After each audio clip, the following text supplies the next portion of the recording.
우리 한번 따라서 하시겠습니다. 깨어 기도해야 할 때입니다.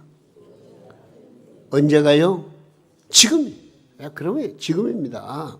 뒤로 미룰 날짜 정하고 하는 거 아니에요. 지금 우리는 깨어 기도할 때가 되었어요. 모든 상황을 바라볼 때 우리가 잠만 쿨쿨 자고 있으면 안 돼요. 정신 바짝 차리고 깨어 기도해야 하나님의 은총을 힘입을 수가 있고요. 능력을 공급받을 수가 있고요. 세상을 이기고 죄악을 이길 수가 있는 거예요. 기도밖에 없어요.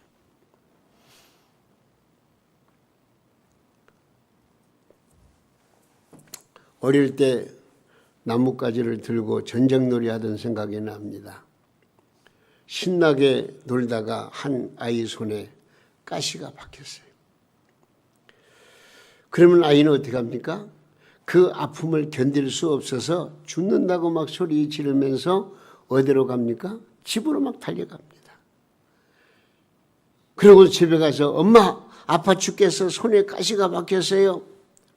그러면 엄마는 어떻게 합니까? 이리 와라 하고서 바늘 갖다가 그 가시를 빼어줍니다. 그냥 그렇게 죽겠다고 막 엄살 부리는지 어쩐지 아프긴 아프겠지요만은 그런 아이가 가시를 빼주니까 그냥 살아납니다. 여러분,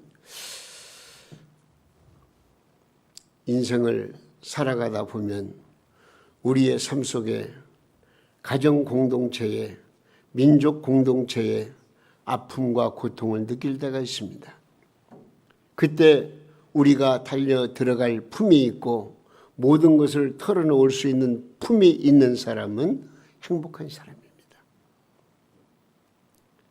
이 땅을 살아가는 그리스도인들의 진정한 행복이 있다고 한다면 나의 삶의 모든 것을 알고 계시는 하나님, 내가 아픔을 가지고 달려갈 때마다 외면하지 아니하시고 거절하지 아니하시고 언제나 품어주시는 하나님 아버지의 품이 있다는 것이 얼마나 고맙고 감사한지 생각해 보세요.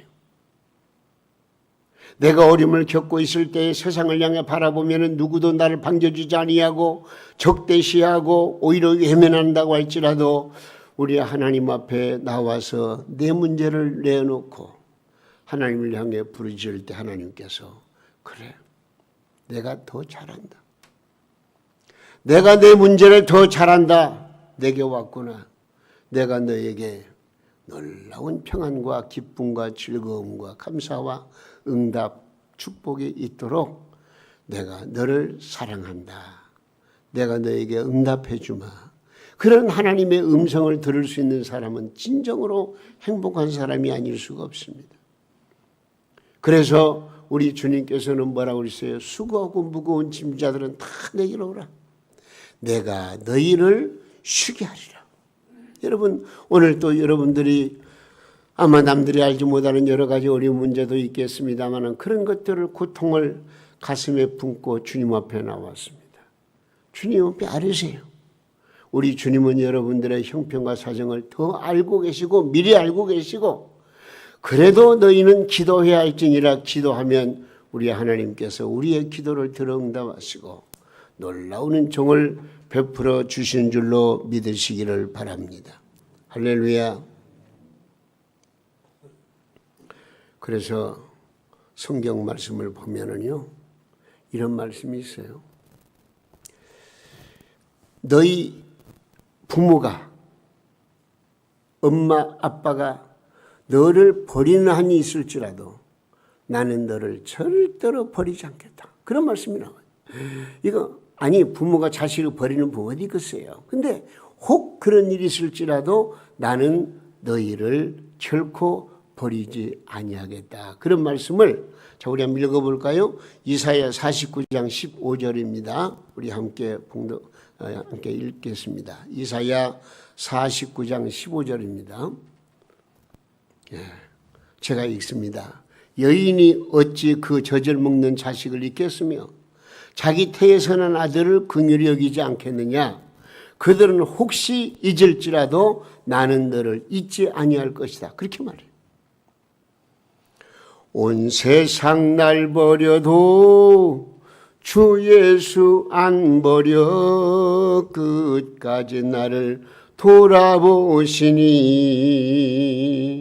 주는 저 산 밑에 백합 빛나는 새벽별 이 땅 위에 비길 것이 없도다.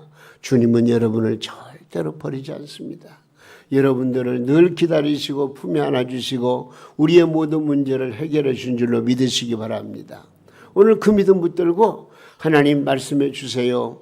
저는 말씀에 순종하겠습니다. 그런 마음을 가지고 말씀을 드려야 돼요.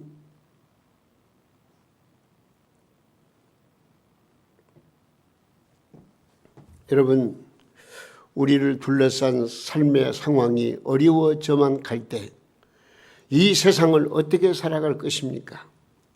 집안이 기울여져 갈 때, 사업이 어려워질 때, 직장 생활이 불안할 때, 내 앞길이 매우 불투명하고 불안하게 보일 때 세상 사람들은 이 삶의 상황을 어떻게 반응하며 살아갑니까? 가장 흔히 볼 수 있는 상황은 불평하고 원망하는 것입니다. 왜 이런 일이 나에게 오나? 원망하고 불평을 합니다. 그리고 책임을 다른 사람에게 전가하는 사람들이 많습니다. 내가 이렇게 된 것은 다른 사람 탓이야, 너 탓이야 하면서 다른 사람을 비난하고 공격하는 그런 태도를 보이는 사람들이 많이 있습니다. 어떤 사람들은 남을 의식해서 문제를 그냥 덮어버립니다. 아무것도 없는 것처럼 속으로만 부글을 끓고 없는 것처럼 덮어버리고 문제를 부인하는 그런 방법을 택하기도 합니다. 그러나 어떤 사람은 어떻게 합니까? 문제로부터 도피하기 위해서 잠을 푹 잔다든지 아니면은 술에 몸을 맡긴다든지 여러 가지 방법으로 자기에게 다가온 여러 가지 문제를 해결하기 위한 방법이 이런 잘못된 방법을 가지고 있다 하는 것입니다. 여러분, 이런 것들은 그 어떤 방법도 우리 삶에 전혀 도움이 될 수가 없습니다. 우리가 인생을 살아가면서 어쩔 수 없는 난관과 어려움에 부딪히게 될 때에 여러분, 이런 문제를 해결할 수 있는 방법은 가장 적절한 방법인 줄 알아요? 그 문제를 놓고요, 외면하거나 문제를 부인하거나 문제를 숨기지 말고 문제를 놓고 당당하게 정면 도전해야 돼요. 문제를 뚫고 나갈 수 있는 도전하는 그런 의식을 가져야 되는 거예요. 그것이 뭔 줄 알아요? 기도하는 거예요. 문제를 놓고 기도하는 거예요. 하나님께 기도하는 거예요. 하나님께 맡기고 기도하는 거예요. 여러분, 기도밖에 다른 방법이 없어요. 내게 주어진 문제가 아무리 태산 같은 큰 문제라 할지라도 기도하면 그 문제는 해결되어지게 되어 있어요. 틀림없어요.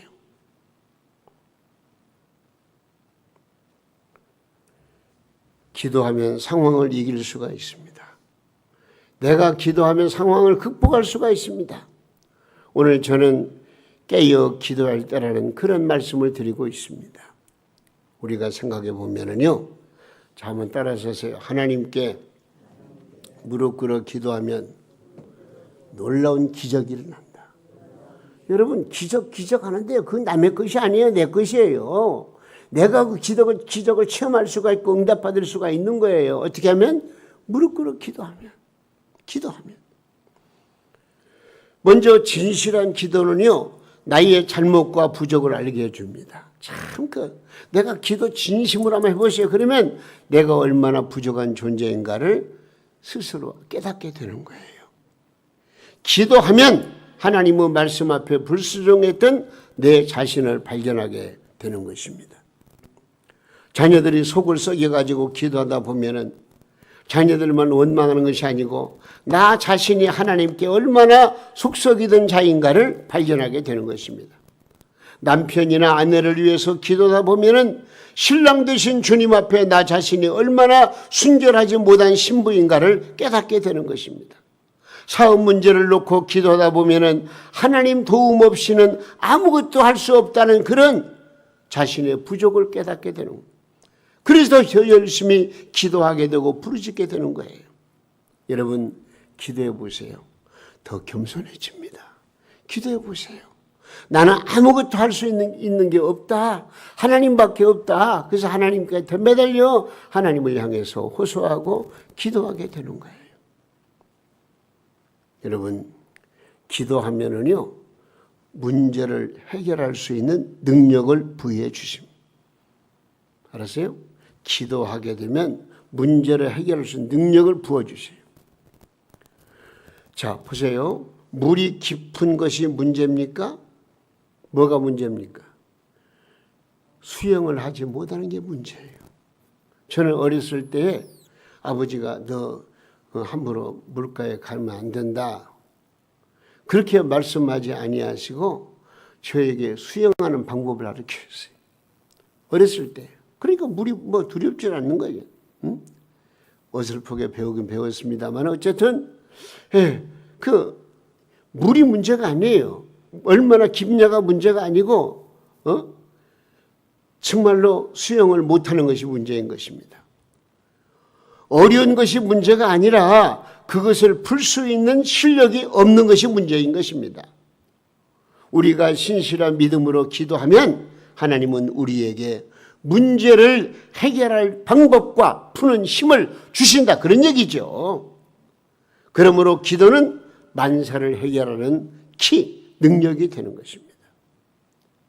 아이고, 내 생각과 내 삶과는 좀 거리가 먼데요? 그렇게 생각하는 분 있습니까?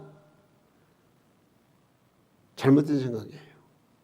기도하면 문제가 해결돼요. 기도하면 능력을 부여받게 되는 거예요. 기도해야. 응? 기도하면 또한 감사와 찬송을 할 수 있는 입을 열어주십니다. 어떤 종교는 온종일 중얼중얼 연불만 외워도 됩니다. 또 어떤 종교는 뜻도 의미도 모르고 그냥 몇 번 절만 하면 되는 것입니다. 여러분 세계 수많은 종교 가운데에서 기독교에만 찬양이 있습니다. 왜? 하나님은 살아계시기 때문에. 살아계신 주 나의 참된 소망 되시는 하나님이 살아계시기 때문에 우리는 그 하나님께 찬양을 드리게 되는 것입니다. 여러분 기도는 불평하던 입술을 감사하는 입술로 바꿔줍니다. 기도는 원망하는 가슴에 찬양하는 감격으로 바꿔주십니다. 오늘 우리에게 주신 본문의 말씀을 보십시오. 예수님께서는요 십자가를 짊어지고 죽어야 하는 큰 문제를 앞에 놓고 어떻게 대처하셨는가를 보여주고 있습니다. 예수님은 이 큰 문제 앞에서 불평하시거나 원망하지 않으셨습니다. 이 문제를 끌어안고 겟세마네의 동산에 올라가셔서 하나님 앞에 기도하셨어요. 문제를 가지고 어떻게 하셨다고요? 기도했어요. 겟세마네 동산에 올라가서 무릎 꿇고 기도했어요. 우리에게 어떤 문제가 있습니까? 그 문제를 해결하는 방법이 뭐예요?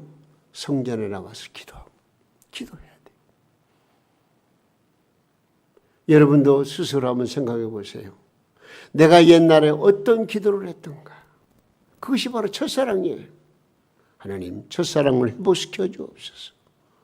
저도 첫사랑이 많습니다만은 제가 정말로 기도할 때 참 하나님 앞에 중심으로 무릎 꿇어 기도한 적이 많습니다. 옛날 갓 전도사 때, 갓 목사 때 정말로 기도 많이 했어요. 그때를 생각하면 그때가 첫사랑이었다 생각이 들어요. 여러분들에게도 과거에 기도하던 그 열심을 다시 한번 불러일으켜달라고 여러분도 기도하셔야 돼요. 기도하면 되는 거예요. 오늘 우리에게 주신 본문 말씀 속에서 우리 주 예수님이 어떻게 기도하셨는가를 잘 배워야 됩니다. 예수님과 함께 이 문제를 알고 있었던 제자들은 어떻게 했습니까? 이 예수님의 문제가 자신들과 연결되지 않을까 불안했습니다. 그래서 여기 45절 말씀에 보니까 본문에 뭐라고 그랬냐면 기도 후에 일어나 제자들에게 가서 슬픔으로 인하여 잠든 것을 보시고, 그런 말씀이 나와요. 제자들이 슬픈 마음으로 잠들었다는 거예요. 제자들은 슬픔과 불안한 마음으로 오히려 잠을 청하고 있었습니다. 자, 구약 성경을 보면은요, 요나서가 있는데 요나서 보면 요나 선지자가 나와요. 하나님께서 요나 선지자에게 니느웨로 가가지고 내가 너에게 전하는, 그들에게 전할 말 네가 전하라.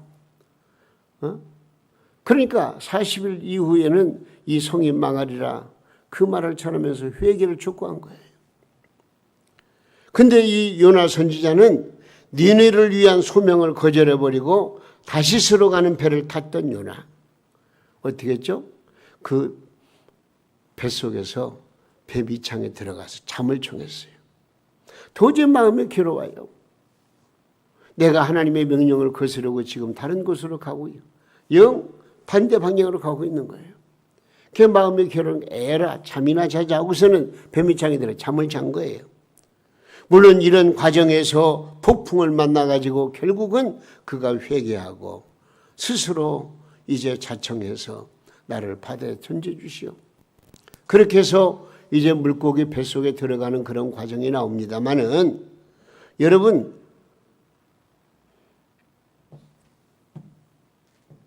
이 요나를 향한 구약의 외침은 뭐냐?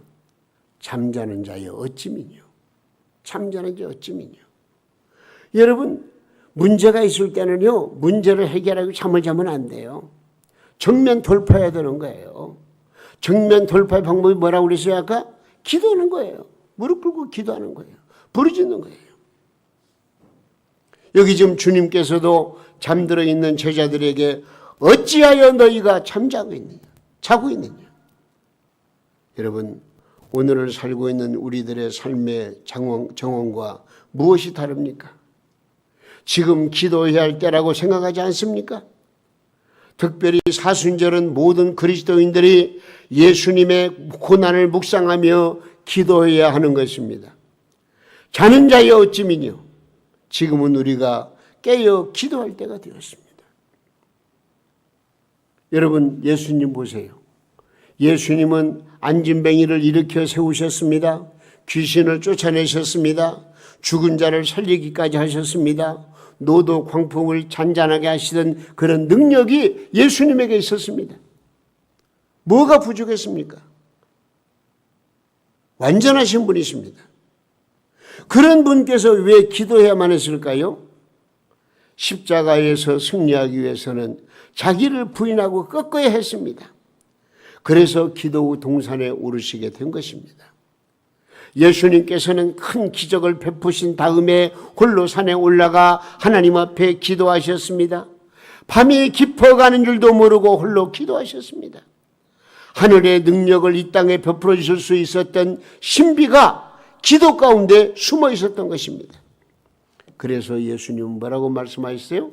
기도 외에는 이런 능력이, 이런 신비가, 이런 비밀이 나갈 수가 없느니라 말씀을 하셨습니다.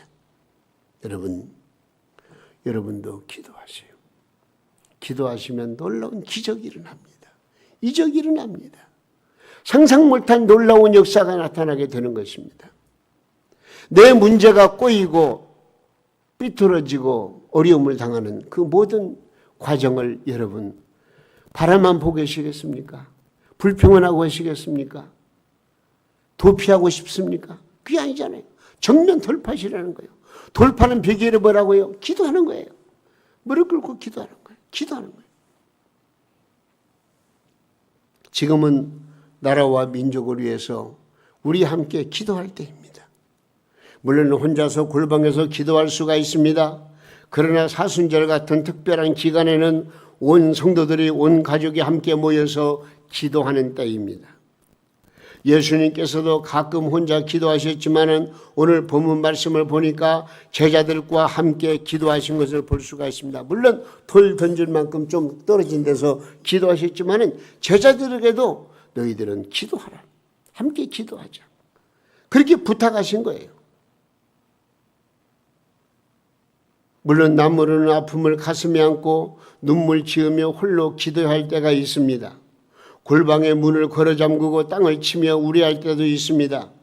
그러나 우리가 타고 있는 이 공동체가 흔들려 갈 때는요, 한 역사가 잘못된 길로 치닫고 있을 때는요, 역사의 물결을 역류시키기 위해서 우리는 함께 기도해야 돼요.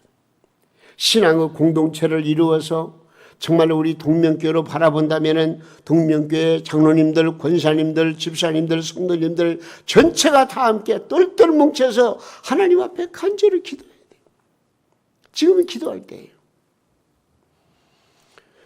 여러분, 부부가 함께 손을 잡고 기도해야 할 때라고 생각되지 않습니까? 부모가 자녀들을 불러 모아놓고 함께 기도해야 하지 않겠습니까? 한국교회가 일어나 민족을 위해서 기도할 때라고 생각하지 않으십니까? 우리 동명교회가 먼저 앞장서서 새벽을 일깨워 기도해야 될 때라고 생각하지 않습니까? 우리는 지금 사순절을 지나고 있습니다. 우리 주님께서 기도하신 그 모습을 우리가 한번 상상해 보시기 바랍니다. 어떻게 기도하셨나? 우리 기도해야 됩니다. 성령 받은 사람들이 합심하여 기도할 때 하늘의 문이 열려지게 되는 것입니다. 이 땅에 가장 연약한 사람들이 손에 손을 붙들고 기도하게 될 때에 하늘의 신비한 능력을 체험하게 되는 줄로 믿으시기를 바랍니다. 시편 3편 4절 말씀에 이런 말씀이 있어요.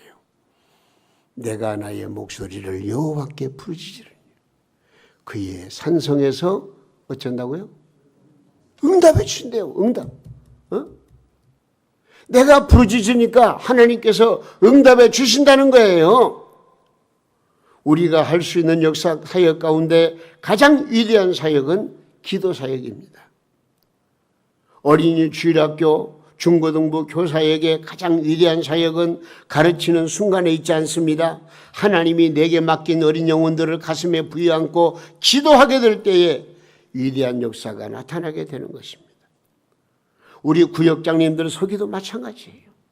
하나님 앞에 구역 식구들을 내 가슴에 품고 하나님 앞에 간절히 기도하셔야 돼요.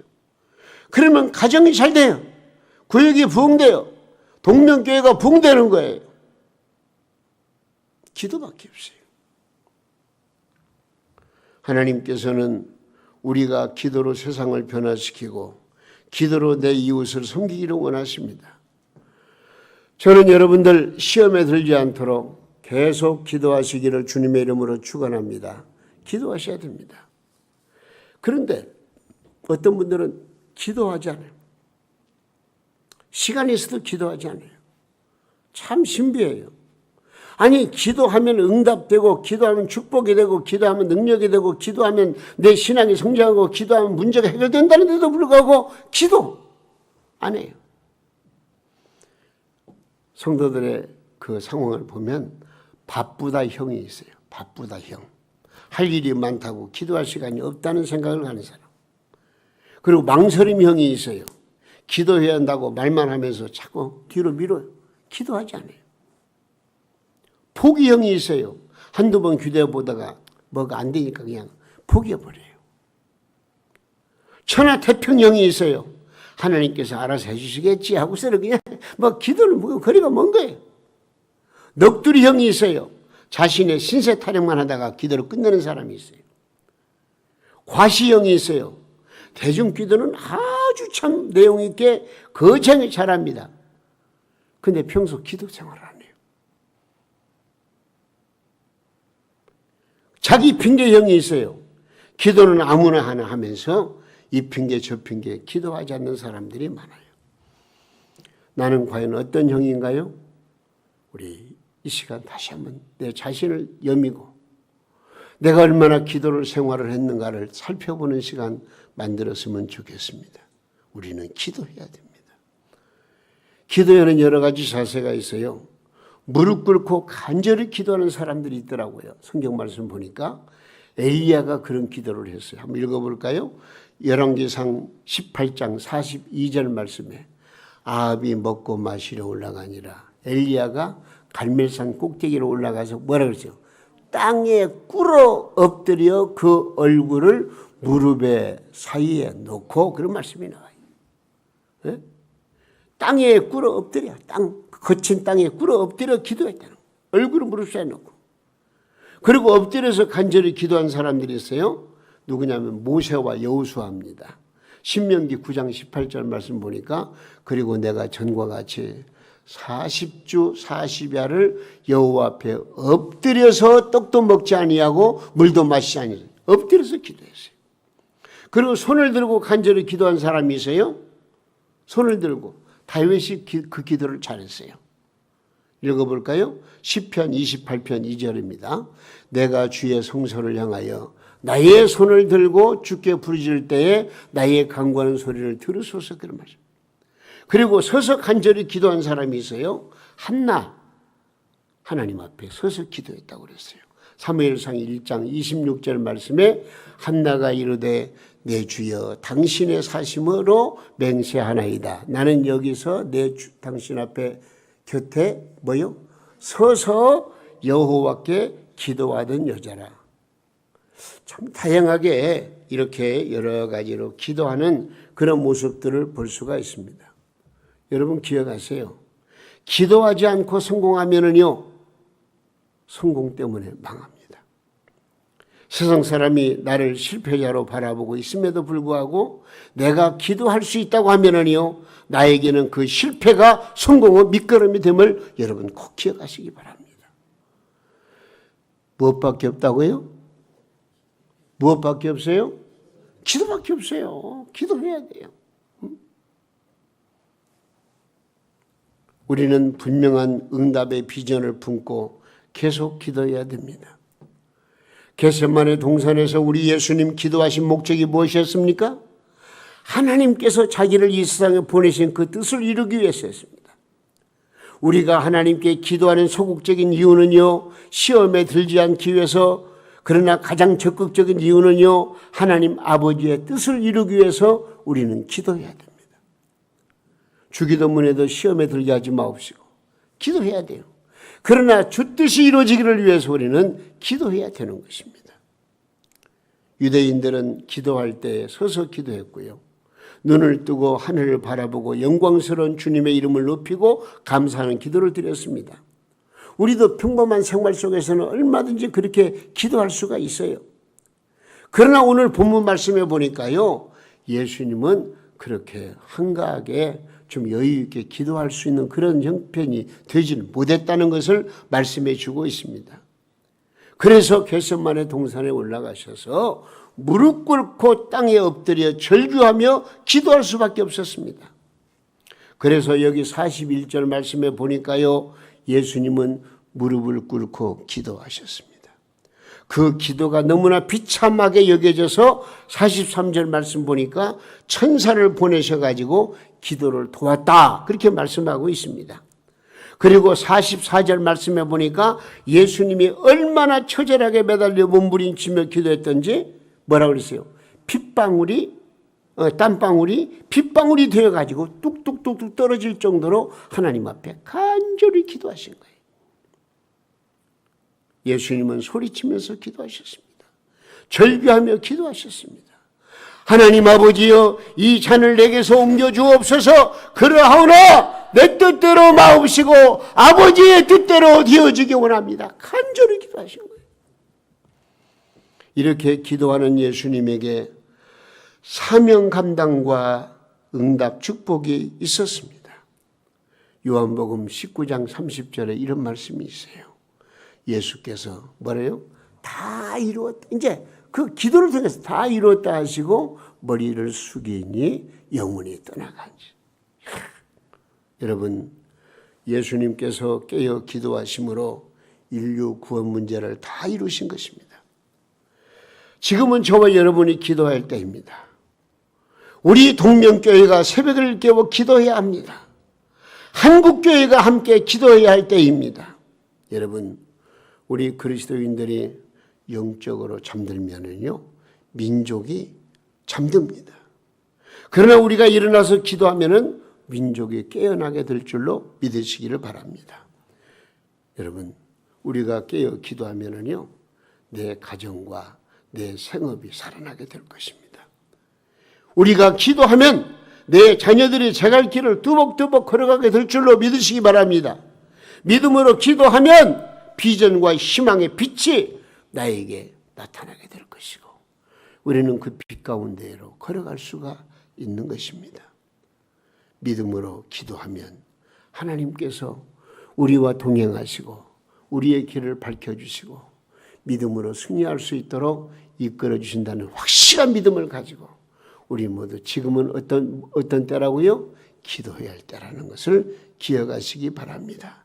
주여, 우리가 응답의 비전을 품고 믿음으로 부르짖게 싸우니 우리의 가정과 민족을 보호해주시고 특별히 사랑하는 내 자녀들에게 하늘의 신령하는 종을 베푸시고 믿음으로 승리하게 하여 주옵소서. 우리 모두 그런 믿음의 기도를 통해서 응답 축복을 날마다 확인하시고 하나님의 뜻을 이루는 우리 동명교회 성도님들 다 되시기를 예수님의 이름으로 축원합니다. 축원합니다.